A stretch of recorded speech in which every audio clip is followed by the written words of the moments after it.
E a fadinha para os íntimos vai fazer o preparo da noite de hoje. Boa noite. Boa noite. O nosso preparo é do livro Vida Feliz, psicografado por Divaldo Frango, ditado pelo espírito Joana de Ângeles. Capítulo 13. Confia sempre na ajuda divina. Quando te sentires sitiado, sem qualquer possibilidade de libertação, o socorro te chegará de Deus. Nunca duvides da paternidade celeste. Deus vela por ti e te ajuda. Nem sempre como queres, porém, da melhor forma para a tua real felicidade. Às vezes, tem a impressão de que o auxílio superior não virá ou chegará tarde demais. Passado um momento grave, constatarás que o recebeste alguns minutos antes, caso tenhas perseverado a sua esperança. A mensagem da nossa mentora hoje, ela nos faz pensar na confiança, faz refletir sobre confiança. A confiança, ela pode ser entendida como até um ato de amor, de amizade. A gente às vezes confia em alguém e essa confiança vai se construindo ao longo da convivência, à medida que a gente vai se relacionando, conhecendo os valores das pessoas, encontrando afinidades. E que nos chama a atenção, às vezes, é justamente a condição moral ou exemplo profissional, às vezes. Quanto mais nós nos aproximamos, nós nos identificamos com essa pessoa e vamos respeitando as suas opiniões. E até seguimos, às vezes, nos entregamos às opiniões dessa pessoa. Mas a confiança no Pai. A confiança no Pai, Deus nosso Pai, né? É algo que muitas vezes a gente põe em xeque a nossa fé. Nos momentos de dificuldade, como Joana nos diz aqui na mensagem, nós pedimos às vezes o auxílio a Ele. Mas o auxílio a gente quer que seja do nosso jeito, que venha imediatamente, no tempo que a gente quer, e exatamente da forma como a gente acha que precisa. Nós queremos nos livrar da dor, da doença, e não refletimos sobre essa dor, sobre essa doença e o que nos levou a isso, a estar passando por isso. Queremos que os problemas familiares e de relacionamento terminem e todos possam viver felizes para sempre, como nos contos de fada. Mas não nos dispomos a aprender a viver na diversidade, buscando tornar proveitosa a nossa encarnação, no que diz respeito aos motivos que nos uniram a essas pessoas nessa vida. Queremos soluções imediatas para os problemas financeiros, mas não nos dispomos a rever escolhas, aprender com os nossos erros e renovar valores. Jesus nos deu a maior prova de confiança no Pai, que poderia ter dado a todos nós, na humanidade. Entregou-se aos seus desígnios, sem murmurar, com coragem, para que compreendêssemos o que é o amor. Assim, que nesse Natal nós possamos nos inspirar no Mestre e refletir sobre a confiança. O que significa para cada um de nós confiar no Pai? De que forma nos entregamos a Ele? Que Jesus nos ilumine.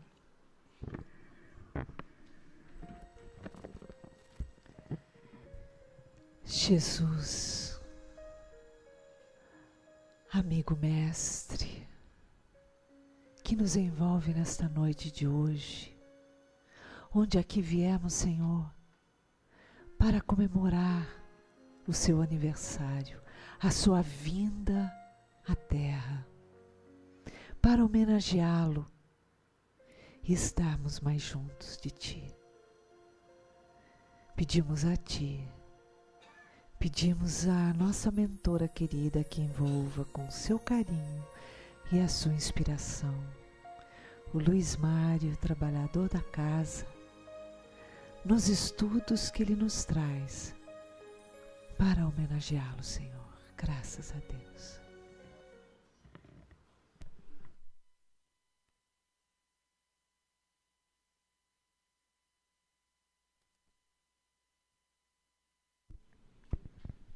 Alô?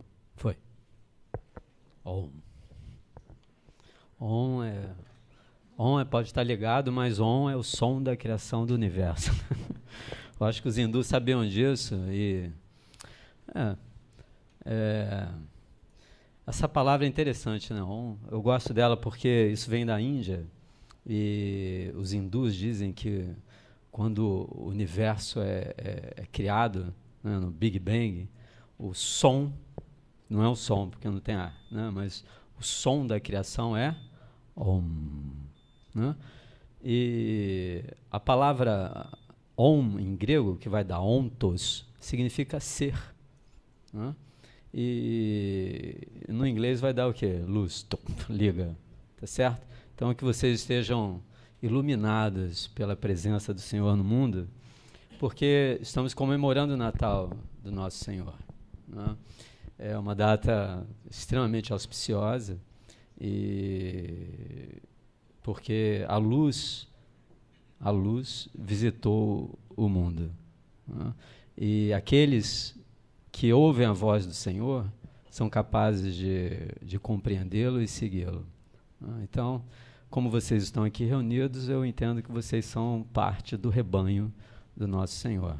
E a maior parte das pessoas aqui que trabalham no SEJA foram franciscanos, clarissas, né? Se você quiser saber alguma coisa sobre o seu passado espiritual, junte-se a nós, venha trabalhar aqui e provavelmente você vai descobrir que você já foi um franciscano em alguma vida, ou então, né, estavam sob a proteção da...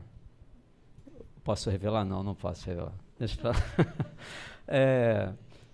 Hoje, bom, não quero desencantar vocês, mas Jesus não nasceu no dia 24 de maio, 25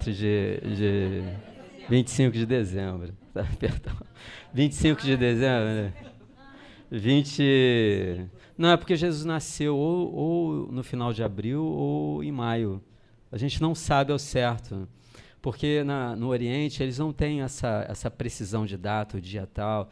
Eu tinha uma amiga, ela era libanesa, cristã libanesa, mas de família ortodoxa, e ela nasceu na primavera do ano tal. Cara, ela nunca conseguiu fazer a carta natal dela, então ela vivia numa angústia existencial, porque ela não sabia qual era o signo exato dela, porque, tadinha, né? Então a gente sabe que Jesus nasceu em abril ou maio, final de abril, início de maio, ou em maio, final de maio, mas por ali. Porque os pastores estavam ao relento. Eles estavam com os rebanhos à noite. E o inverno, né, daquela região ali debaixo da Judéia é muito rigoroso, né? Ninguém deixava os seus animais expostos a um frio, né, desértico, porque os animais poderiam morrer. Então, mas a tradição cristã, quando ela foi se propagando através do mundo, os cristãos, eles tinham, os bispos, os homens que conduziam as comunidades cristãs, tinham dificuldade em fazer com que as pessoas que eram adeptas, né, das religiões pagãs, né, do mitraísmo e tal, ou das religiões gregas, como os mistérios dos Eleuses, e que adoravam Apolo, que eles voltassem, né, a sua atenção para Jesus. Então, eles escolheram o dia de Apolo, né, quando no solstício de inverno do hemisfério norte.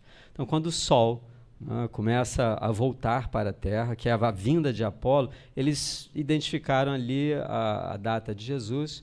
O que importa é que, né, todo dia é Natal, se você pensa no Cristo todos os dias, se você ora, se você abre o teu coração a Ele, se você pensa nele, se você entrega a sua vida a Ele, né? E a tradição cristã comemora o dia 25 de dezembro, isso que é essencial. É um dia muito especial, porque nós nos lembramos, né, que o nosso grande mestre, aquele que nos orienta, né, esse Espírito que nos visitou e que nos resgatou da escuridão e da ignorância, continua conosco, velando por nós, estendendo a sua mão misericordiosa para que a gente possa sair desse inferno, né, de sofrimento, tristezas, angústias, indefinições da existência. Então, Feliz Natal para vocês. O tema de hoje não é Natal. O tema de hoje é o Sermão da Montanha. Né? Por isso eu não vou falar do Natal, não vou me estender muito, né, todas as circunstâncias que trouxeram Jesus até nós. Se materializou diante das nossas existências. Então, eu escolhi algumas imagens para a gente pensar nele. São imagens do Sermão da Montanha. São bonitas, não são? Observem o Senhor apontando para onde? Para o céu. Está vendo? Então, uma multidão imensa de pessoas cerca Jesus, ele sentado numa rocha, está estável. Essa é a ideia que o Evangelho passa para a gente. Ele vê as multidões. Assim como daqui eu estou vendo vocês, o Senhor viu aquela quantidade de gente imensa, aquele oceano de pessoas aflitas. Então ele está com alguns dos seus discípulos, a gente vai ver quais são, e ele se assenta numa pedra, se fixa, e vai falar do quê? Das coisas transcendentais. Observem que quando Jesus sobe a montanha, sempre que vocês lerem isso no Evangelho, quando ele sobe a montanha, significa que ele elevou a consciência dele. Como as pessoas vão em direção a ele, vão seguiam as multidões, é porque o movimento dele ele veio, ele desceu até nós e nos leva para onde? Para a montanha. Para que nós deixemos a nossa planície e subamos para a montanha da consciência divina. Então, esses aspectos de montanhas no Evangelho sempre nos remetem a uma experiência mística, uma experiência transcendental, uma experiência iluminativa e santificante, onde nós abandonamos as casas, os nossos referenciais comuns do mundo horizontal e nos verticalizamos. Essa é a ideia da montanha. Então, uma grande multidão cercava Jesus, ele aponta para o céu. Opa! Ficou lento, mas ficou bonito o efeito, né? Gostaram? Chiquérrimo, né? Então, uma mão dele descansa e a outra mão aponta para os céus. Essa mão aponta para o chão. Existe um quadro uma tela muito bonita de Platão conversando com Aristóteles na saída da academia de Platão. Platão é instrutor e mestre de Aristóteles. Platão foi discípulo de Sócrates e Aristóteles é discípulo de Platão. Se você pegar uma tela mais famosa que retrata Platão e Aristóteles, Platão aponta para os céus, para o mundo das ideias, enquanto Aristóteles está, com a sua física, está mostrando a natureza, o mundo material, mostrando que os pensamentos são diferentes. Jesus, ele, em verdade, ele é essa cruz. São os céus que descem à terra, na sua horizontalidade. É um encontro do divino com o humano, tá certo? Essa é a ideia da cruz. Essa imagem retrata exatamente isso. A Iraci pediu para eu falar do Sermão da Montanha, mas dentro do texto do nosso Boa Nova. Eu falei há pouco, né? Alguém faltou, sei lá, não sei. Eu falei um dia desse livro aqui, da Boa Nova. Ninguém pode desencarnar sem ler esse livro. Então, quando os senhores descerem, por favor, vão lá à livraria e comprem a Boa Nova e passem o Natal lendo, os 30 capítulos de Boa Nova. O Humberto de Campos, ele relata que no mundo espiritual existem milhares de histórias de Jesus, porque eles têm esses relatos autênticos. E quando ele trouxe esse livro, ele trouxe apenas 30 relatos. São os capítulos desse livro. Ele nos remete às confidências do Senhor, à intimidade de Jesus com seus discípulos. Que tal? Estão interessados? Nesse capítulo 11, que trata da Boa Nova, que trata do Sermão da Montanha, nós vamos encontrar né, um diálogo muito interessante de Jesus, adivinha com quem? Com Levi. Quem é Levi? Meu bolso é igual de mulher, cheio de... Levi é Mateus. Mateus, qual era a profissão de Levi? Mateus. Vocês sabem? Ele era um coletor de impostos. Né? Ele era um homem culto, ele representava a aristocracia intelectual dos discípulos, segundo o próprio Humberto de Campos. Né? Ele era um homem muito inteligente e ele estava profundamente encantado e rendido a Jesus. Né? Então, qual é a história que Humberto de Campos nos conta? Né? Ele abre o capítulo 11 narrando que Pedro, Filipe, estamos no início do Evangelho. O Sermão da Montanha, ele ocorre no ano 30, ali em Cafarnaum. Quando vocês forem a Cafarnaum, antes de desencarnarem, por favor, isso, não esperem morrer para ir a Cafarnaum, vão antes. Então, vocês, quando estiverem lá, procurem visitar a igreja do Sermão da Montanha. Existe uma igreja lá, construída exatamente onde Jesus falou o Sermão da Montanha. Eu tenho uma foto aí, se vocês quiserem ver, a gente vai passando. Tá? Então, ele fala que a fama de Jesus tinha se espalhado rapidamente. Jesus começou a pregação dele. Mas como Jesus atendia os pobres, os humildes, os deserdados, os abandonados, os ultrajados, né? As pessoas que não tinham acesso a absolutamente nada naquela época, mais ou menos como agora, o SUS parado, né? Não tem hospital, não tem nada, entendeu? Imagina, aí aparece um homem como Jesus, milhares de pessoas. A fama de Jesus já tinha chegado à Síria, a Decápolis. Então, toda aquela região norte, né, já sabia da existência de Jesus. As cidades gregas todas que existiam lá, né, a Síria e mais ao norte, na Síria, todo mundo já sabia de Jesus. E fluíam multidões e multidões em busca de uma bênção, de um olhar, de uma palavra. E Levi, que já era discípulo de Jesus, Humberto de Campos não o cita ainda como Mataios, como Mateus, mas como Levi, significando que ele não tem ainda... Jesus não mudou o nome dele, Jesus mudava o nome dos seus discípulos, isso era comum também nos discipulados. E o que ele faz? Né? As pessoas procuravam Pedro, procuravam Filipe e procuravam Levi. Aí algumas pessoas procuraram Levi na casa dele e queriam acesso a Jesus. É mais ou menos como vocês procurando a loira para ver se fala alguma coisa com a Joana de Ângeles, entendeu?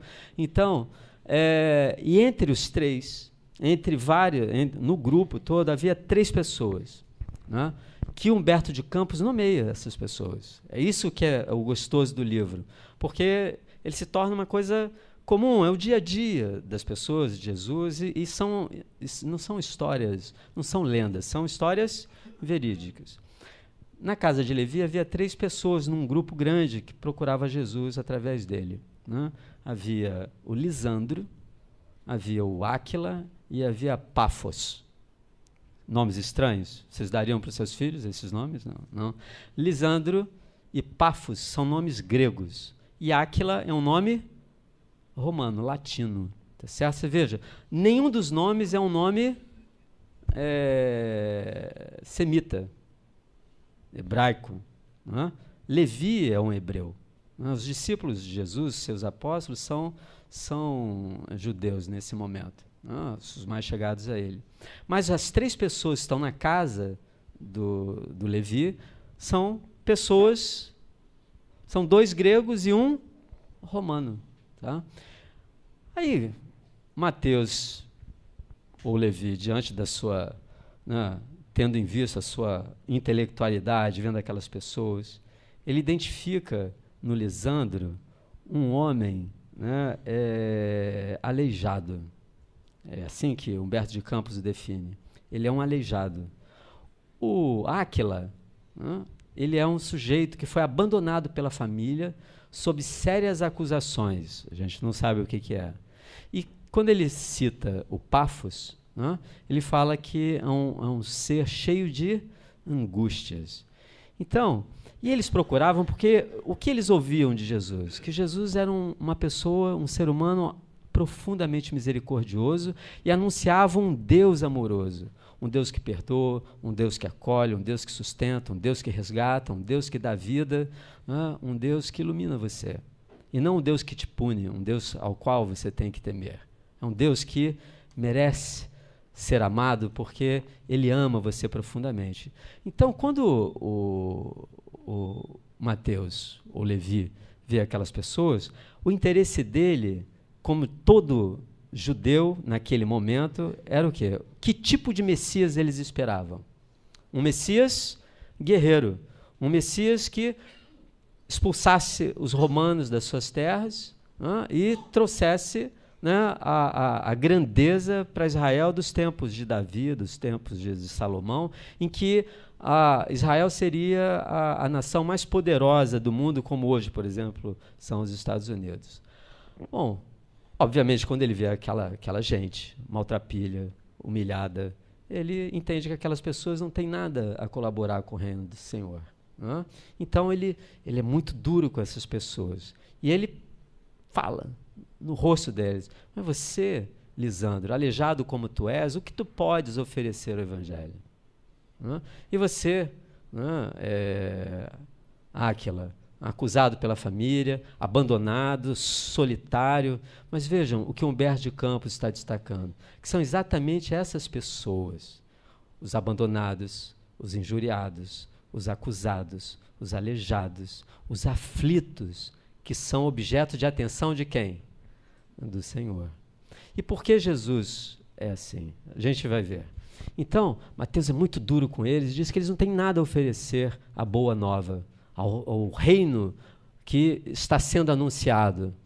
E eles se sentem excluídos desse reino. E eles que chegaram cheios de esperança, saem dali humilhados, olhando para si mesmo. Com que ótica, com que perspectiva? Com a perspectiva que Levi deu para eles, de que eles eram pessoas derrotadas, que eles eram pessoas pequenas, que eles eram indignos do reino. Isso é mais ou menos quando alguém diz para vocês que vocês em outras vidas foram criminosos.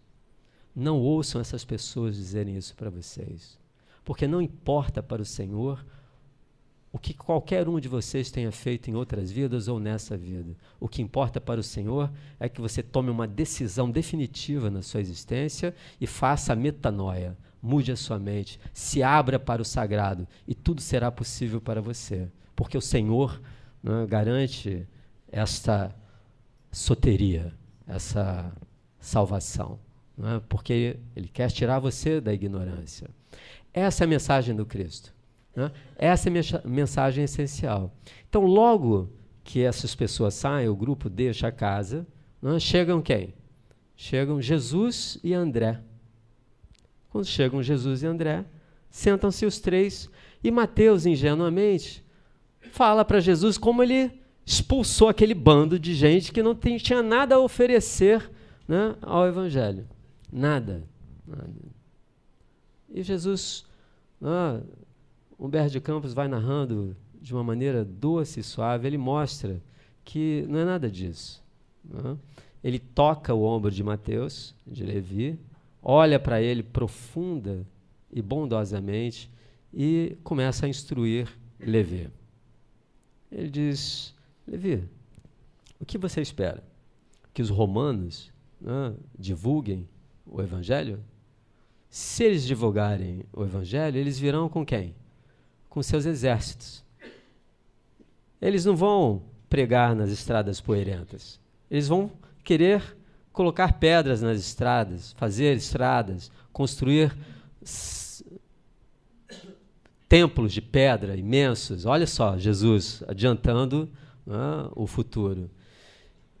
Mais tarde, porque eles não tendo uma consciência interna de si mesmos, eles serão vaidosos. Como eles não conseguirão edificar o reino em si mesmos, eles edificarão templos de pedra. E eles trarão suas espadas e vão querer impor o reino dos céus através da ponta da lança da guerra. Isso tudo nós sabemos que pela história do cristianismo aconteceu ao longo dos séculos, né?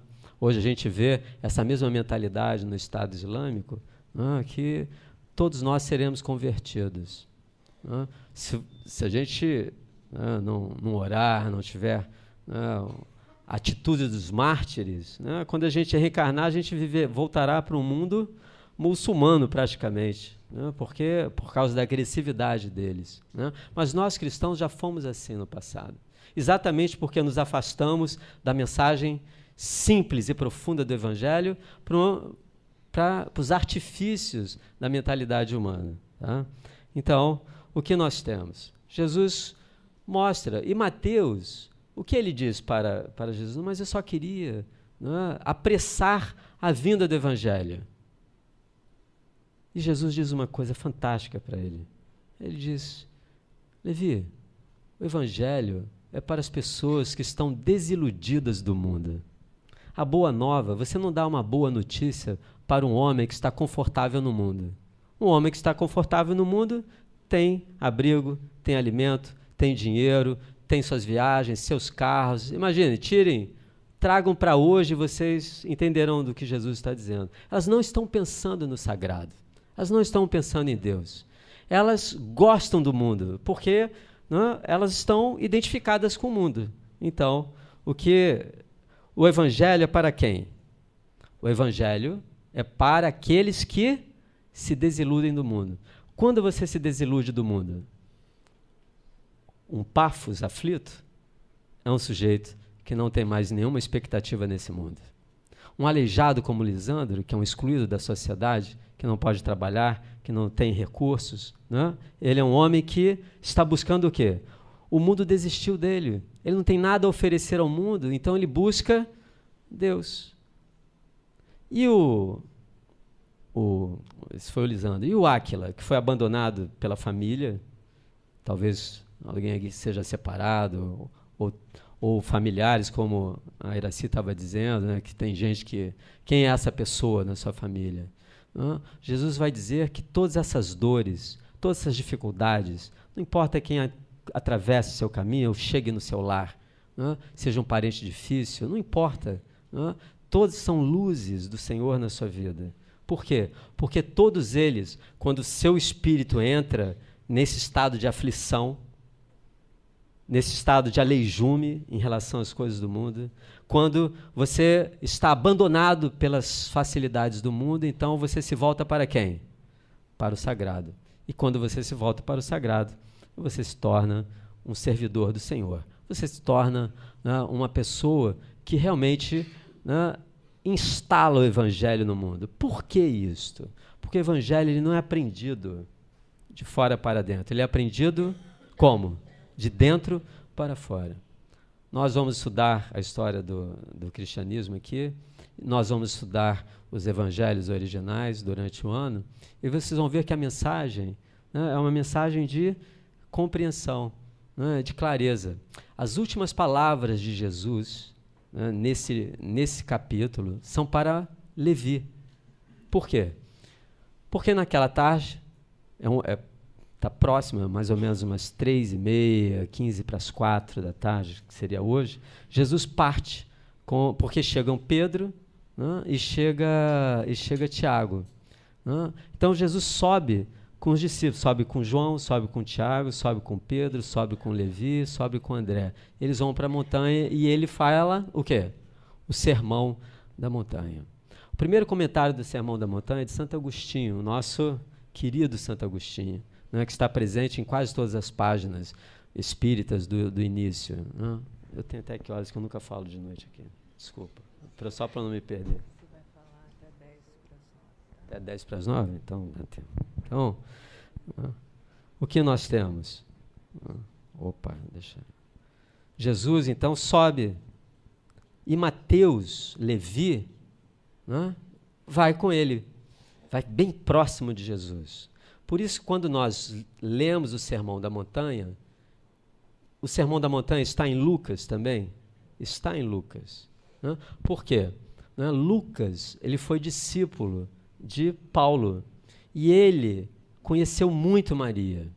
Uma das grandes projetos de Paulo, o apóstolo, era escrever um evangelho, né, onde ele colhesse histórias de Maria e das pessoas, né, muito próximas de Jesus. E Lucas fez isso por ele.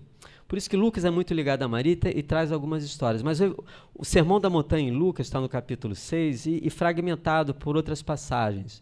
Em Mateus, não. Em Mateus, nós encontramos o Sermão da Montanha no capítulo 5, 6 e 7.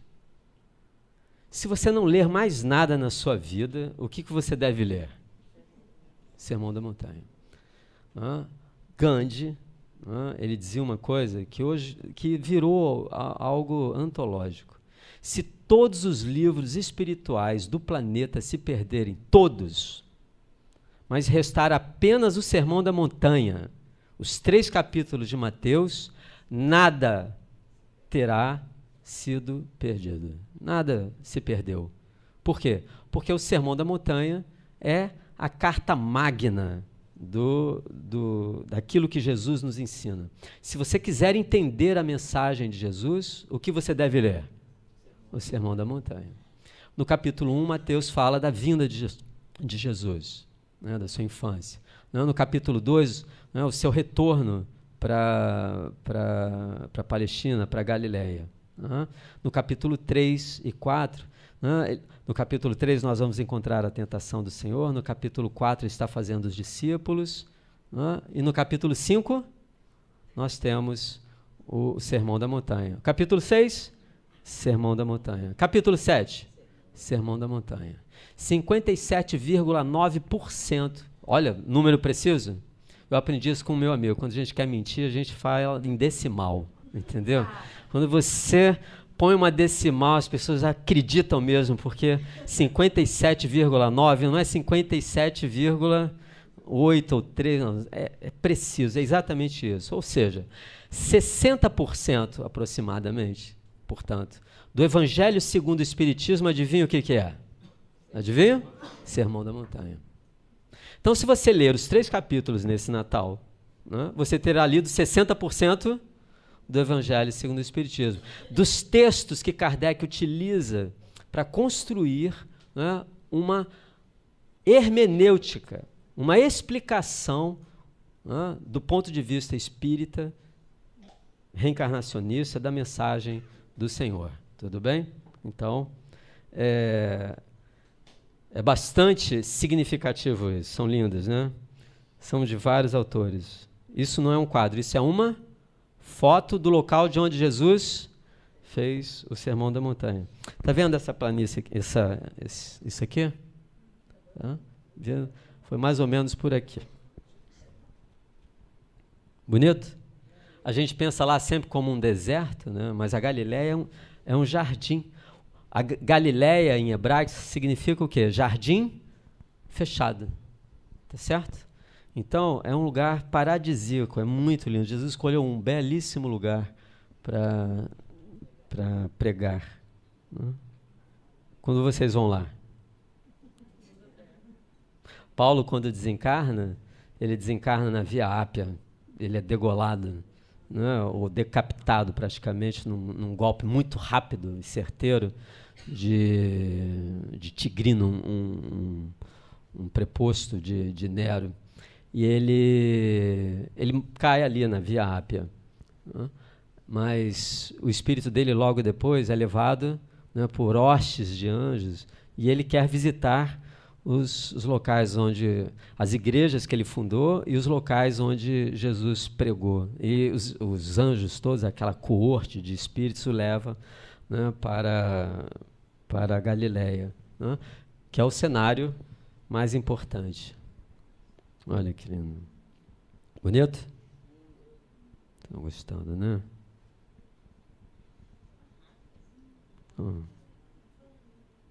Bonito, não é isso? Eu gosto desse também.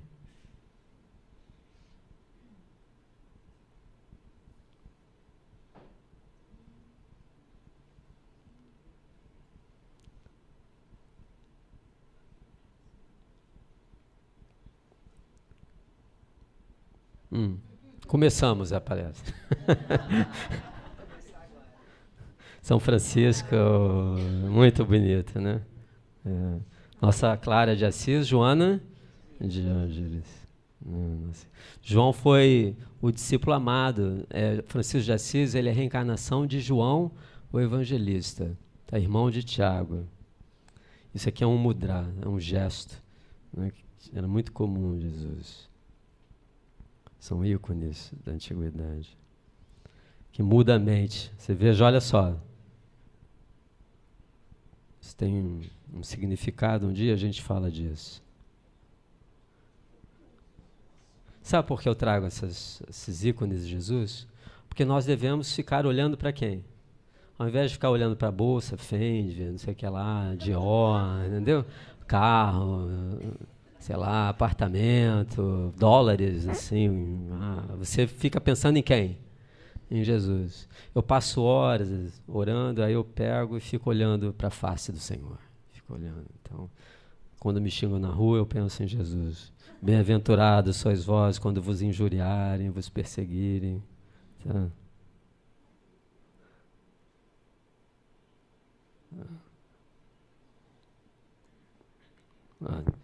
Isso aqui é interessante. Onde Jesus falou, se vocês forem lá, vocês procurem o Monte Curum Hatim. É o nome do monte onde foi feito o Sermão da Montanha. Fica no oeste de Cafarnaum, ali no Lago de Genezaré. Tá? Final da tarde de junho de 31. Tá? Normalmente eles citam, né, esse ano, 30, 31. No final da primavera, inverno. Início de verão, outono. Para quem Jesus falou? Para os mendigos, para os tristes, para os mansos, os esfomeados, os sedentos de justiça, né? Aqueles que precisavam de misericórdia, os puros de coração, aqueles que tinham anseio pela paz e os perseguidos por causa da justiça. Né? O objetivo dele é a indicação da boa nova sobre o reino dos céus. O texto todo de Mateus, ele quer mostrar para os judeus que Jesus quem é? É o Messias, esperado, né? Que ele é o cumprimento da promessa de Deus para que as pessoas, né, se realizassem espiritualmente. Né? Discípulos presentes, aqui Mateus, João, Tiago, André e Pedro. A gente sabe isso pelo Humberto de Campos, tá bom? São quantos versículos nos 3 capítulos? Esse número vocês nunca vão esquecer. 111 versículos, tá certo? Em 111 versículos, nós temos tudo que a espiritualidade pode ansiar por conhecimento. Tá? Essas são as pessoas que falam. Esse é o Lago de Genezaré, uma foto do...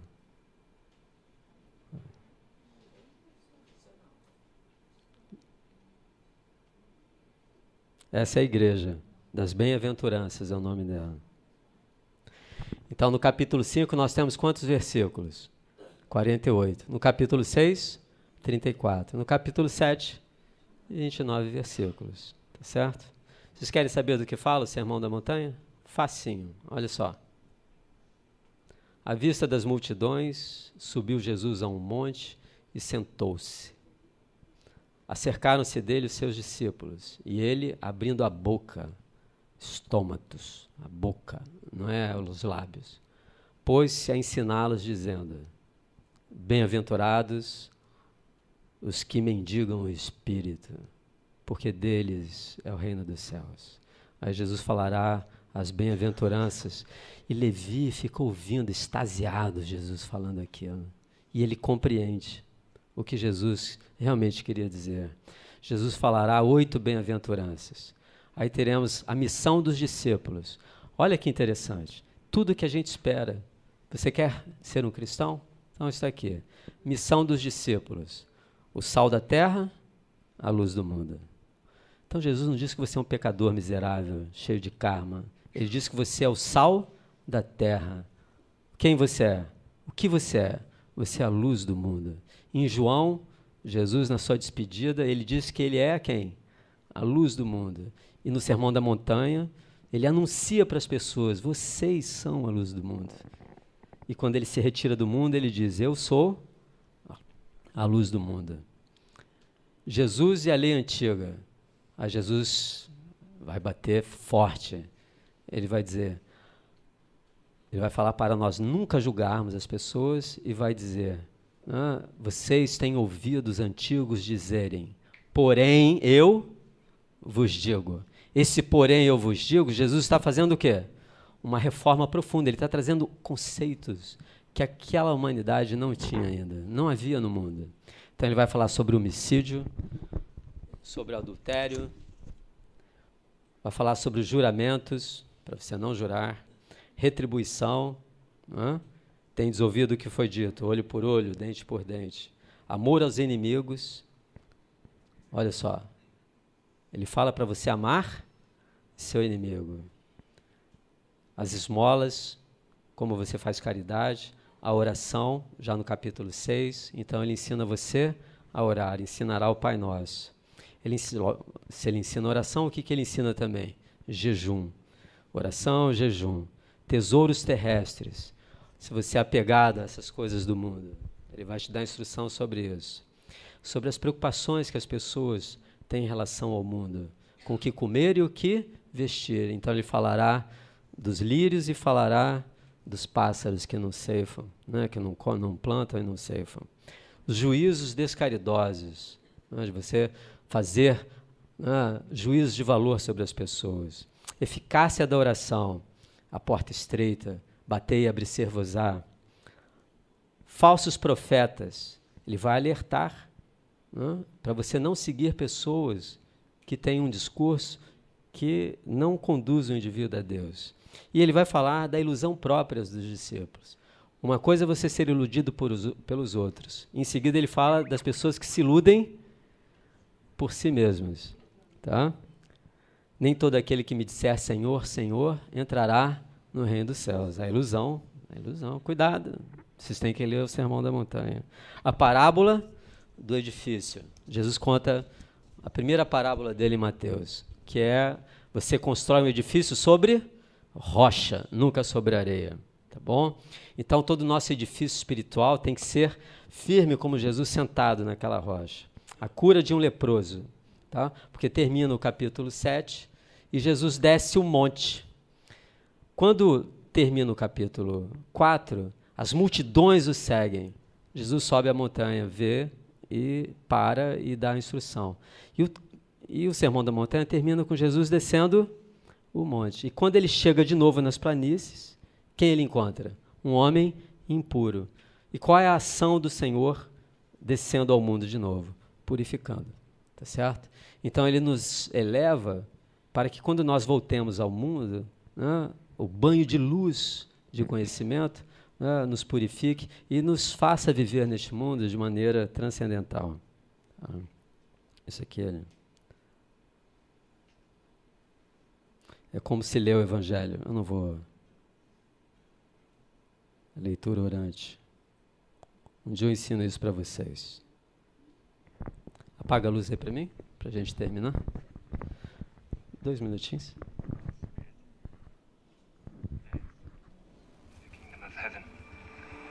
Blessed are they that mourn, for they shall be comforted. Blessed are the meek, for they shall inherit the earth. Blessed are they which do hunger and thirst after righteousness, for they shall be filled.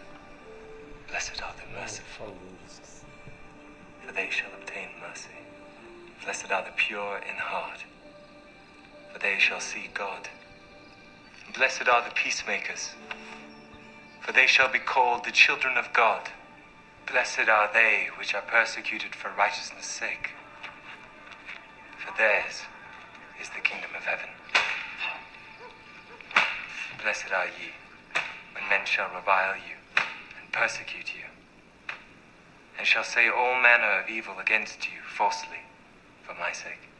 Rejoice, and be exceeding glad, for great is your reward in heaven.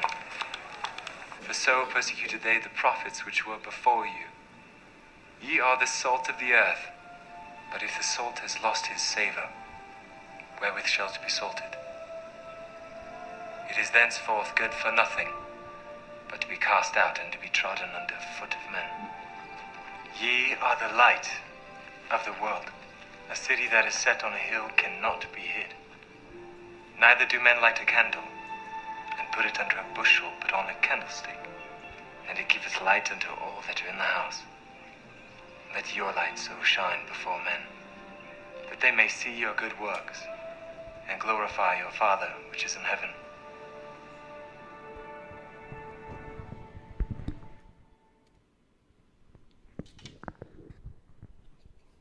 Quando Jesus volta do Sermão da Montanha, ele volta para a casa de Levi, e Mateus diz que ele fala a 10ª bem-aventurança, porque ele fala para Mateus: Mateus, tu és bem-aventurado. Vou dizer até as palavras dele, que é muito. Não deixem de ler o capítulo 11. Levi, porque na casa de Levi agora ele abraça Pafos, Lisandro, Áquila e todos os deserdados da vida.